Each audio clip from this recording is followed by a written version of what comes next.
Yo, welcome to another episode of Gaming with Mr. C. For our official Indie Tuesday, where we shine the spotlight on a lesser known title, a game you necessarily wouldn't play or hear about. Gaming with Mr. C. Gaming with Mr. C. Yo! On this week's Indie Tuesday, we hop in our yellow checkered four-wheel Andy Kaufman car to deliver this week's review. Taxi Chaos is brought to us by Team 6 on all major platforms for about $30.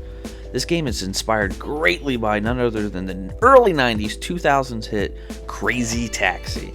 Maybe they called it Crazy Taxi. Either way, it was a crazy game. I have a lot to say about Crazy Taxi, but today, I'd rather focus on the merits and demerits of Taxi Chaos. Taxi Chaos at its core is an arcade game. You are at the helm of the wheel in this open world city where you pick up passengers and deliver them to their location. Simple, right? Not so much. You have 90 seconds to earn as much money and style as possible. Every rider you pick up adds time to that clock, and every time you get them to their destination, it adds time to that clock. Once the time runs out, the game is over. The object here is to get the riders to their destination in a timely fashion, but also with style, by using power-ups like Turbo Boost or a jump feature. Using these features to make a more intense ride, along with the driving head-on or these near misses with other vehicles, will crank your stars and your fares way up. The only other mode offered in this game outside of free roam is the Pro mode, which is the same exact game except there is no navigation, so knowing the city and where you're going is the key to your success in this. Which is a clever feature, but I don't know if it's enough meat added to this game. I much rather have seen the original taxi challenges from the original Crazy Taxi, where you do long jumps or even car bowling. This added a variety to the game, let alone let you hone your power-up skills. Graphically, I was quite impressed with this game, as it feels next-gen at the same time maintaining the soul of the original and keeping that cartoonish vibe. The issue I had is the town often felt limited or empty with no traffic, which kind of takes the chaos out of Taxi Chaos, right?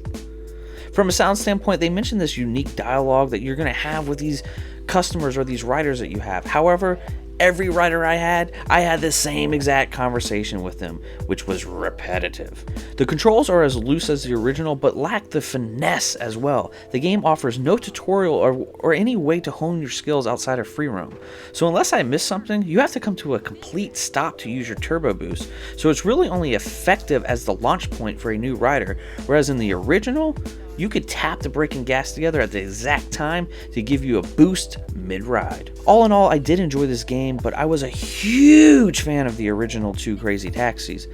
I do think it was a product of its time and could have had a space in today's market if it had some quality of life changes, or maybe even themed it to meet today's standards like Uber or Uber Eats. My major concern was, outside of picking new drivers or cars, there was little replayability here. Most runs lasted about 3 minutes, then you start over. And as much as I tried new tricks, it often ended with the same results, and at $30, thought it was kind of a steep price for such a repetitive experience. It breaks my heart to say that this game is a bail. If you are a die-hard lover of the original Crazy Taxis, maybe, and just maybe, it would be a sell.